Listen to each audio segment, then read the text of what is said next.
السلام علیکم ناظرین، میں ہوں غازی دلاور اور آپ دیکھ رہے ہیں ایتھنٹک نیوز۔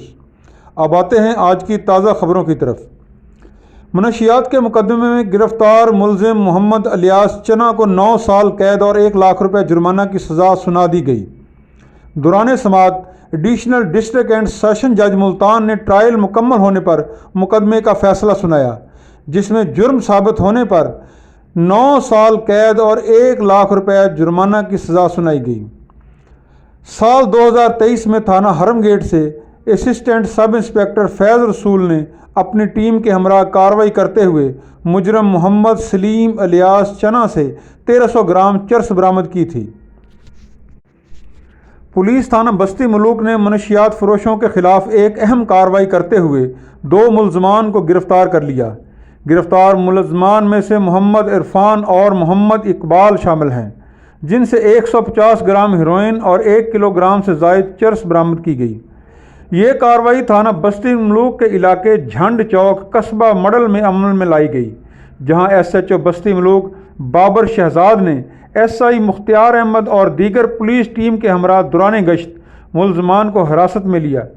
برآمدگی کے بعد پولیس نے ملزمان کے خلاف مقدمات درج کر کے قانونی کارروائی کی۔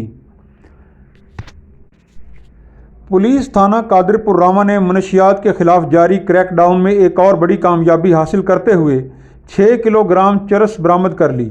کارروائی کے دوران ایک خاتون سمیت 2 منشیات فروش ملزمان کو گرفتار کیا گیا۔ گرفتار ملزمان میں محمد اکبر سے 4 کلو گرام اور کنیزہ مائی سے 2 کلو گرام چرس برآمد کی گئی۔ ایس پی گلگشت سیف اللہ گجر کی زیر نگرانی ایس ڈی پی او صدر بخت نصر کی سربراہی میں ایس ایچ او تھانہ قادر پور راما محمد رمضان گل نے اپنی ٹیم کے ہمراہ علاقے موضع لوٹھڑ میں کارروائی کی۔ اس کامیاب آپریشن میں اسسٹنٹ سب انسپکٹر محمد شہزاد نے بھی اہم کردار ادا کیا۔ پولیس نے گرفتار ملزمان کے خلاف مقدمات درج کر لیے ہیں۔ ایس پی گلگشت سیف اللہ نے کہا کہ منشیات فروشوں کے خلاف کریک ڈاؤن کا مقصد معاشرے کو منشیات سے پاک کرنا اور نوجوان نسل کو اس زہر سے بچانا ہے۔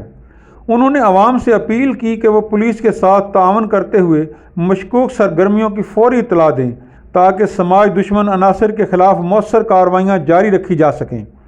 ملتان پولیس جرائم پیشہ عناصر کے خاتمے کے لیے پرعزم ہے اور اس طرح کے آپریشنز تسلسل کے ساتھ جاری رہیں گے۔